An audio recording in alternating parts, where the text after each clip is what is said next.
Alright, hopefully you can hear me. Between all the noise that's bangs around in this truck and everything else. But, so, I was going to show like a little tutorial of the new DHE board and everything, but just rates aren't here. Up here in Minnesota, there's a lot of like $1.30 a mile loads going into Tennessee. Let's see, there's $1.85 to go into Pennsylvania with some coils, 48,000 pounds, pretty much outside of Pittsburgh a little bit. Most of the good paying stuff goes into the middle of nowhere, like Salt Lake, that way. And the problem with that is, hold on. All right, I posted the truck, but it was a call. I don't know. It wasn't too far from here to pick it up, but it was going up into North Dakota, I think she said, or maybe it was North Dakota, and it was paying like $2 a mile, so I'm not going out there for that. Anywho, so what ended up happening is, there was a load of crushed cars that went into Illinois, but we're not allowed to haul crushed cars. Plus, usually what you end up with is flat tires and your, bed all messed up and tons of trash all over it. So that was paying like $1,300 to go 600 miles. It got you out of the area. A lot of lumber loads coming out of St. Paul. They're all paying like $500 to go, from St. Paul to Detroit, Michigan. So I'm not, I'm not working for charity here. Anywho, so what ended up happening is I found a load that was real close by, and it's two picks in the same town, and it's only going 75 miles. They're fiberglass cross arms.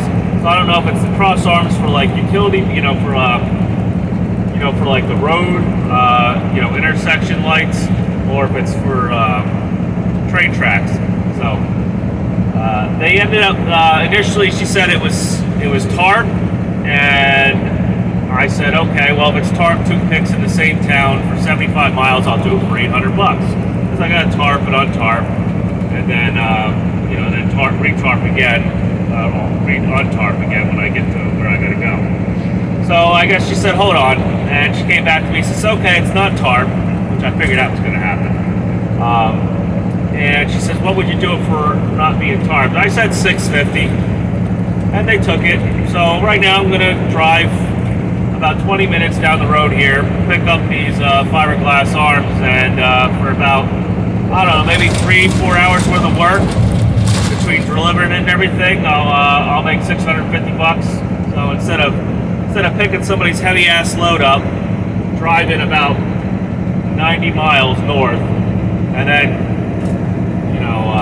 picking it up for nothing for $500 or $600 and delivering it another 600 miles down into Illinois, I'm just gonna do this short little run, and if I want to, I'll deadhead back to the Chicagoland area. I'll see what it looks like tomorrow, or today if I get done early enough. If I get done early enough and there's a load to pick up, I'll drop this load off and I'll pick up another load going somewhere, even if it's a short hop. Sometimes it doesn't pay to go out to like Salt Lake and stuff. I know better about going out there. Sure, you'll go out there for $350, maybe if you're lucky, get it for $380 a mile, but you'll be out there, and it's not necessarily that there ain't going to be loads out there that pay decent. You might get a few if you're lucky, but it's going to be the amount of competition and truck capacity really what's going to get to you. And then after, if you lose out on those few loads that were posted at a decent rate, now you're stuck with the crap.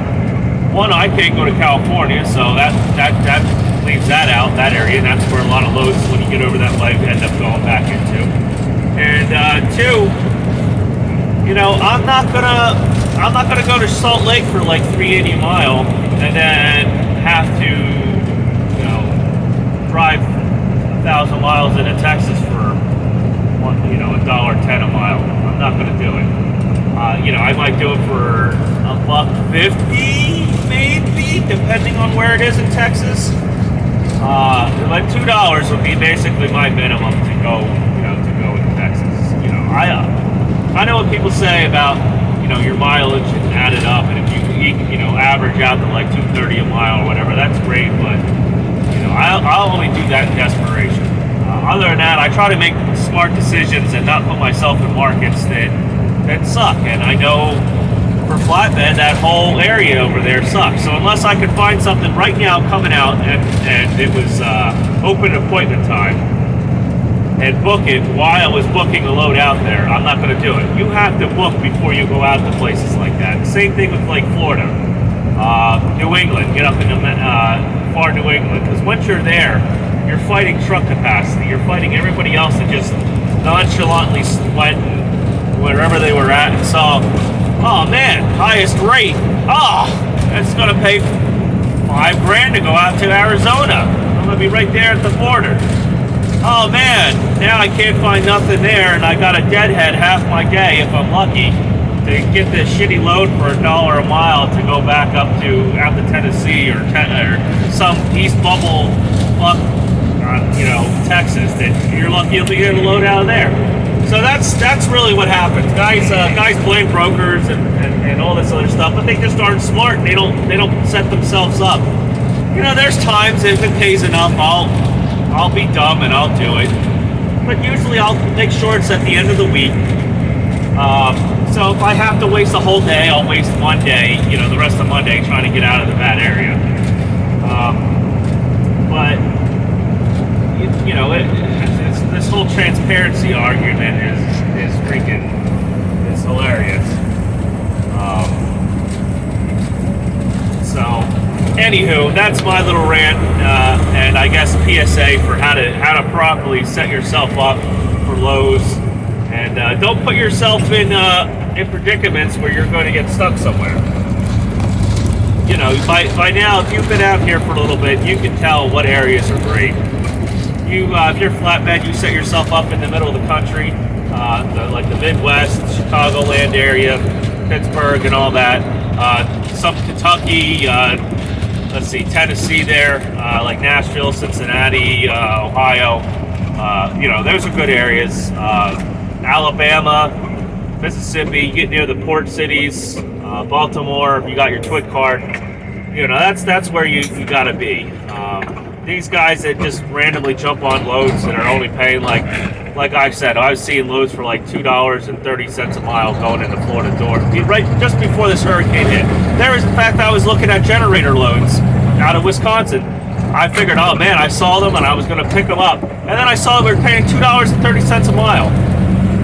Some of them were paying $2 a mile. I was like, I'm not going to pick up the generator and go down to Fort Myers. And good thing I did it, because I'd be sitting in Fort Myers now, probably stuck down there because you can't go anywhere because everything's so screwed up from all the, from the hurricane. I would have went down there for nothing and been stuck down there. So, just because it has a big number in front of it doesn't mean it makes business sense. You got fuel, you got tolls. I love these guys that freaking, just call. I see these loads disappear all the time on the board. They like going back to Pennsylvania, and you got to take 80 through, like we'll say it's going to, we'll try to pick apart. We'll say it's going to Erie, PA. And these guys will like leave Chicagoland area on the north side of Chicago, blow all this money on tolls going all the way out there. You'll blow like $300 if you're not careful, if you don't pick your tolls right, $200-300. And they'll take the load for what? $2 a mile? $1.90 a mile, and then you take minus tolls and fuel. What are you sitting at? A whopping like 89 cents, 90 cents a mile you're making off of this. So, all right, I'm done ranting. I just want to try to put that out there because I can see guys doing that. Just by looking at the board, I've been, you watch things at high rate just disappear, and it doesn't always make the best business sense to do it. So, all right, when I get back, maybe I'll have some video of them throwing these fiberglass poles on here. So I'll catch you later.